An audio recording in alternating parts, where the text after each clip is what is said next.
यस्तो हिउँ रातभरि पऱ्यो भने यो माथितिर जान हामी सकिँदैन होइन।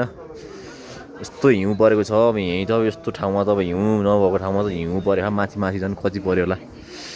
त्यसैले अब आज यहीँ बस्ने भोलि बिहान ब्याग यस्तो पऱ्यो हिउँ कस्तो ब्याड लगमा आइएछ आउनु पनि कस्तो पऱ्यो अब कसम हिउँ।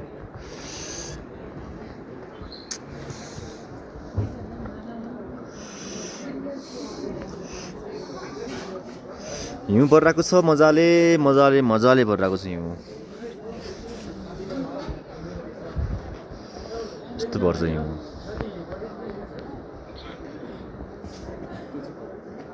अब यो रातभरि यसरी नै पऱ्यो भने चाहिँ हामी माथि जान सक्दैन। अब अहिले 1 घन्टासम्म पऱ्यो त्यसपछि पर्न छाड्यो भने चाहिँ हामी गइन्छ।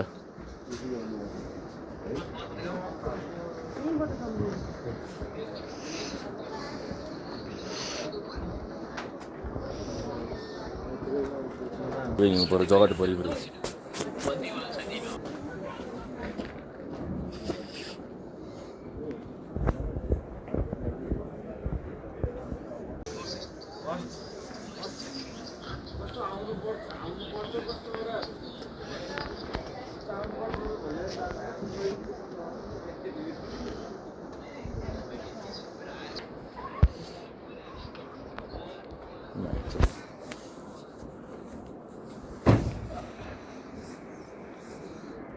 अबले यहाँ चाहिँ हिउँको बारिस भइरहेको छ। यहाँ हिउँ ठक्क हिउँ परिरहेको छ।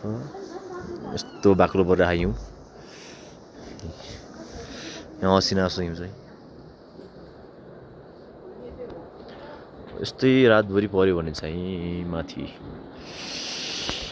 जान सकिँदैन होइन। अब बिदो अब स्टप भयो भने चाहिँ सकिन्छ। किन भन्दाखेरि बिचमा बाटो चिप्लो हुन्छ नि त त्यसले गर्दाखेरि धेरै अप्ठ्यारो बाटो छ यहाँ चाहिँ।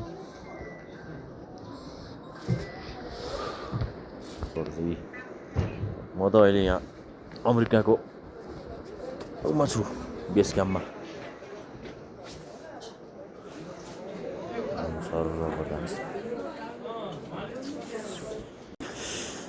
यो यहाँको टेबल हो। टेबल कुर्सीहरूमा हेर्नु हिउँ कस्तो मजाले परिरहेको छ।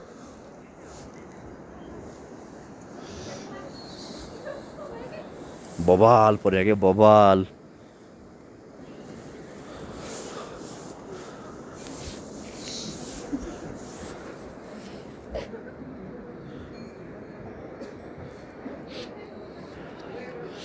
यो टेबलमा चाहिँ छ तर भुइँमा चाहिँ छैन। फेरि भुइँमा मेल्ट भइसक्यो।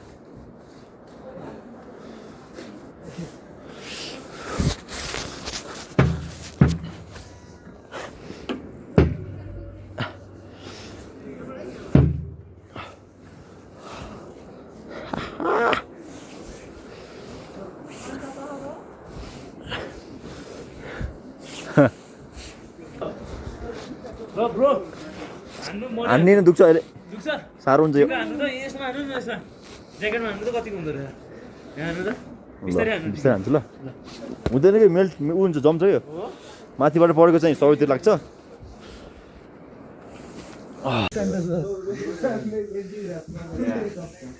I can't remember the name. Okay, no worries.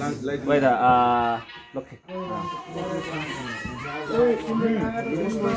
别墅里面唱 K，水池里面云龙鱼，他说茶具，他说研墨下笔。I think this song is very popular in meme, Nepali meme. Meme आएर हुन्छ नि त्यो रिपोर्ट लिएर आउँछ। 大长的，你唱 K，水池里面银龙鱼，我送阿树茶具，他研墨下笔送我4个字，他打宏图。大展宏图，大展宏图。 Famous, huh? This song. Famous song. Famous. Famous this song in China This song is famous in Nepal. Not Nepal चाइनामा होला यो मिममा आइरहेको हुन्छ कि यो मिमा आएर हुन्छ मिममा आइरहेको हुन्छ।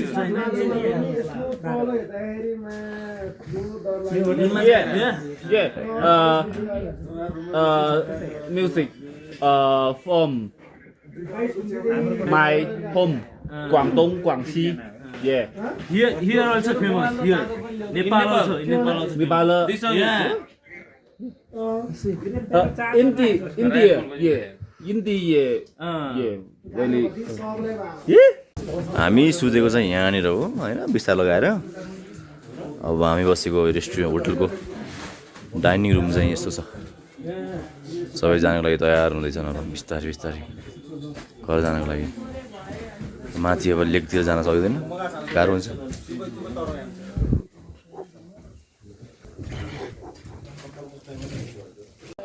यस्तो हिउँ परेको छ लास्ट परेछ हिउँ पनि फेरि हिउँ पर्यो फुरुरु हिमाल डाँडैमा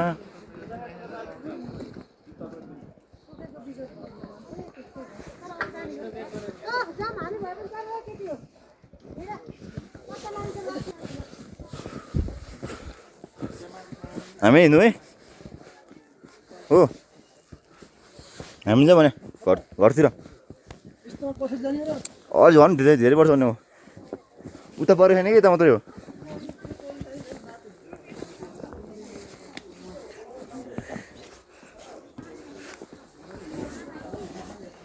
यस्तोमा चिप्लिनु तर यो ड्राई भन चिप्लिन्छ कि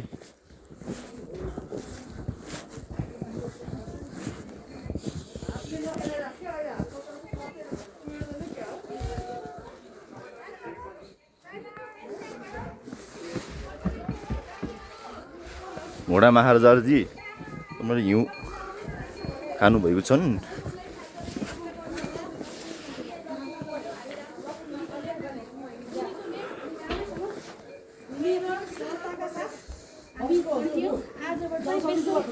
हिउँ परिरहेको छ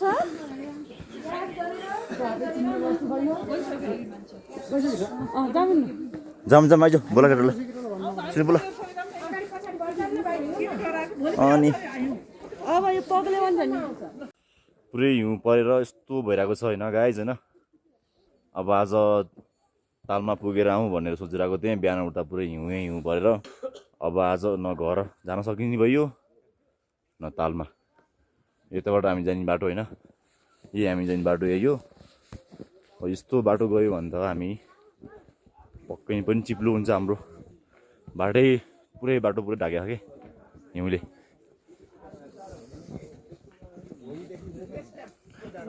राति नै हिँडेको भए हामी अहिलेसम्म घर पुगिन्थ्यो यतिखेर हिँड्दाखेरि अब यो हिउँले सबै बाटो पुरिसकेछ अनि जाने कसरी घोडाहरू त मजाले हिउँमै बस्दो रहेछ यो डाँडा सबै ढाकेछ सबै हिउँ यो सब हिउँ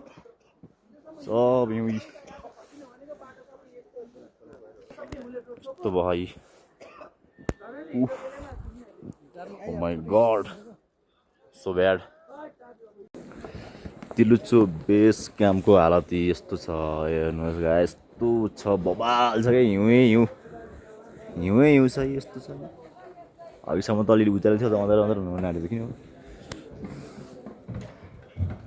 यस्तो छ हालत हेर्नु तिलुच्चो बेस क्याम्पको आज हामी तिलुच्चो लेकमा जाने भनेर साँझ यहाँ आएर बस्यो बिहान बर्ख त यस्तो के यति धेरै बरफ परेको हेर्नु यहाँ यो खुट्टा गर्छ क्या यो हिउँले 7 इन्च 8 इन्चको भइसक्यो हिउँ बाटोमा अब सबैजना घर फर्किसकेको छन् अब हामी पनि बिस्तारै फर्किने हो अब यो बाटो हामी फर्किने होइन यो बाटो हामी फर्किने हो अनि यो बाटो चाहिँ हामी उता जाने माथि तिलुच्चो लेकमा जाने यो बाटो हो अब यो बाटो गयो भने चाहिँ हामी पुगिन्छ तर यो बाटो अब हामी जाँदैन किनकि माथि जति माथि गयो उति धेरै हिउँ छ नि त यो त के होइन योभन्दा डबल त्रिबल झन् माथि परेको छ यो घोडाहरू चाहिँ यो यस्तै रहेछ कि यहाँ यस्तै छोटो छोटो रहेछ नि होइन न यसको गोठ हुन्छ न यसलाई खाना दिन्छन् यत्तिकै पानीमा यत्तिकै हिउँमा हेर्नु हामी जाने बाटो यता बाटो यो बाटो जाने हामी बाटै चिन्ने छैन हिउँले गर्दाखेरि यस्तो छ हेर्नु तिलिचो बेस क्याम्पको हाल त्यस्तो छ अब कसरी घर जाने के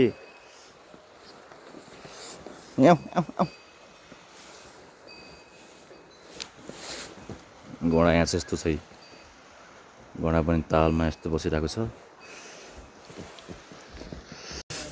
यो चाहिँ भर्खरै मैले बनाएको थिएँ होइन हिउँको डल्लालाई पिस पिस बनाएर यस्तो छ हेर्नु अब हालत कस्तो छ पुरै हिउँ हिउँ हिउँ तर यो हिउँ पर्दाखेरि चाहिँ जाडो त्यति नहुँदो रहेछ यस्तो छ हेर्नु हालत अब कसरी घर जाने कि घर कस्तो जाने यस्तै बाटो देखियो भन्दा हामी घर गइन्छ यस्तो टाइपको भयो भन्दा घर जानु गाह्रो हुन्छ नि त त्यसैले हामीभन्दा अगाडि चाहिँ 200-300 चाहिँ हिँडिसक्नुपर्छ हामी घर जानको लागि हेर्नु यो टेबलको हात हेर्नु कस्तो भइरहेको छ हेर्नुहोस् हेर्नुहोस् यो हेर्नुहोस् बरफ जमेर यहाँ कस्तो भइरहेको छ पुरै यो चेयर टेबलमा सबै हिउँ हिउँ हेर्दै यहाँबाट यस्तो छ यहाँबाट यति बाक्लो पऱ्यो हिउँ 6 इन्च भन्दा धेरै छ यो 10 इन्चको भइसकेको छ हिउँ 10 इन्चको अल्कोमा हिउँ परिसकेको छ र म सर फालिदिन्छु यस्तरी फालिदिन्छु अब यहाँ हेर्नु अब यही हो हामी बसेको होटल चाहिँ यही हो होइन हामी बसेको होटल यही हो तर हामी चाहिँ रुम नपाएर यहाँ डाइनिङ रुममा चाहिँ बस्या हो डाइनिङ रुममा पनि बसेको थियौँ रुम नपाएर हाल त्यस्तो छ फेरि यस्तो छ हाल यसो कफी सफी खाउँ बाहिर आएर भनौँ भने यस्तो छ हालत ग्यासको माथि माथि पऱ्यो होइन साथीहरू चाहिँ लागे हामी पनि बिस्तारै लाग्ने हो साथीहरू पनि बिस्तारै बिस्तारै लाग्यो अब यहाँबाट जाने हो सिधै जाने